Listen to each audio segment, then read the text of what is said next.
Hello viewers, I doctor S B K Lal welcome you all in my YouTube channel. आज का video हमारा है constitutional predisposition of cancer, यानी कि cancer की प्रकृति। तो आइए समझते हैं कॉन्स्टिट्यूशनल प्रीडिस्पोजिशन ऑफ कैंसर को।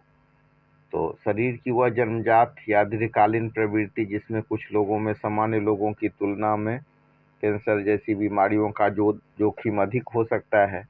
यह सीधे बीमारी नहीं बल्कि भूमि है जिसमें रोग पनप सकता है, और इसके मुख्य कारक होते हैं जेनेटिक टेंडेंसी, ह्यूमन सिस्टम की कमजोरी, हार्मोनल इम्बैलेंस और दीर्घकालिक मानसिक कारक, जीवन शैली जैसे तंबाकू, अल्कोहल, रसायनों का संपर्क, गलत आहार। तो ये सब फैक्टर हो सकते हैं। तो आधुनिक आनुवंशिकता या कि जेनेटिक जो टेंडेंसी होती है, तो आनुवंशिकता में हम देखते हैं कि परिवार में कैंसर का इतिहास है कि नहीं है। जब होम्योपैथी में तो कोई भी बीमारी का इलाज करते समय इस बात को ध्यान दिया जाता है कि उसके इतिहास में कौन कौन सी बीमारी रही है, उसके बाप को, दादा को और चचा को, खानदान में किसी को बीमारी है कि नहीं, और बीमारी है तो कौन सी बीमारी है, तो उसका पता लगाते हैं और इस हिसाब से दवाई देते हैं।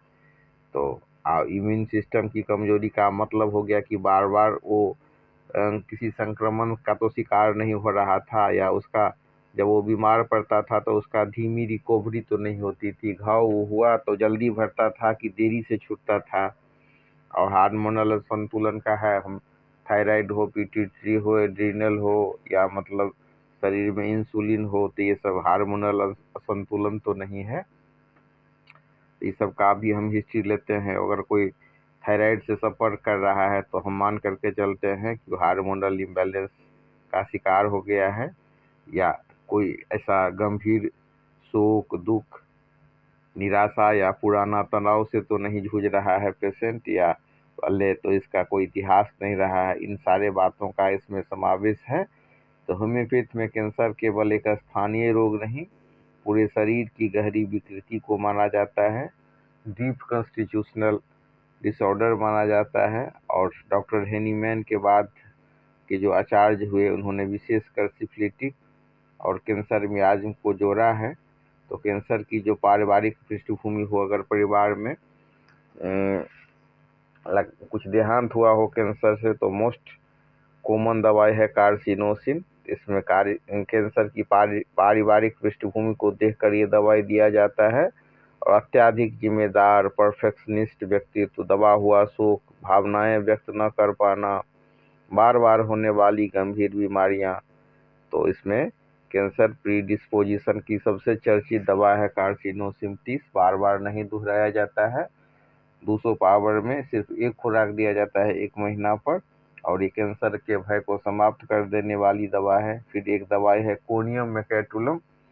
तो इसमें ग्रंथियों में कठोर गांठ हो जाता है, वृद्धावस्था में हार्मोनल बदलाव से जुड़े केस, दबा हुआ यौन भावनात्मक जीवन। तो जो अपने इच्छा को कठोरता से दमन करते हैं, जो कठोरता से ब्रह्मचर्य पालन करते हैं, उनके लिए दवाई है कोनियम मेकेटुलम। फिर एक दवाई है फास्फोरस। तो अत्यधिक संवेदनशील, जल्दी थकने वाले, रक्तस्राव की प्रवृत्ति वाले, कोरे चिट्ठे व्यक्ति, तो उसके लिए बहुत ही फायदेमंद दवा है फास्फोरस, और इसको भी बार बार नहीं देते हैं। फेफड़ा, यकृत, स्तन से संबंधित जोखिम के मामले में फास्फोरस एक खुराक दिया जा सकता है। और फिर एक दवाई की चर्चा करते हैं आर्सेनिक एल्बम। तो अत्यधिक चिंता, मृत्यु का भय, कमजोरी के साथ जलन, पारिवारिक विषाक्तता से प्रभावित व्यक्ति, ऐसे लक्षण में आर्सेनिक एल्बम दिया जाता है। और एक बहुत कॉमन दवाई है थूजा। हम कहीं न कहीं थूजा का नाम हम लोगों ने सुना है। जो होम्योपैथी से नहीं भी परिचित है, उन्हें भी थूजा के बारे में उन्होंने सुन रखा है। तो थूजा लंबे समय से दबे हुए रोग, और आप देखते हैं कि कोई आदमी वैक्सीनेशन के बाद बीमार हो गया, पहले एकदम ठीक था, वैक्सीनेशन के बाद या रासायनिक प्रभाव के बाद समस्या में वृद्धि हुई है, और अब सामान्य वृद्धि का से सफ़र कर रहा है। तो उस केसेज में हम थूजा ऑक्सीडेंटल देते हैं, और हम कहना चाहेंगे कि एक डॉक्टर हुए EY नेस, तो वो अपने किताब में लिखते हैं कि एक आदमी जिसके परिवार में उसका 2 3 4 देहांत हुआ था कैंसर से, तो उन्होंने एक खुराक आर्सिनोसिन दिया और उसे बहुत अधिक फायदा हुआ।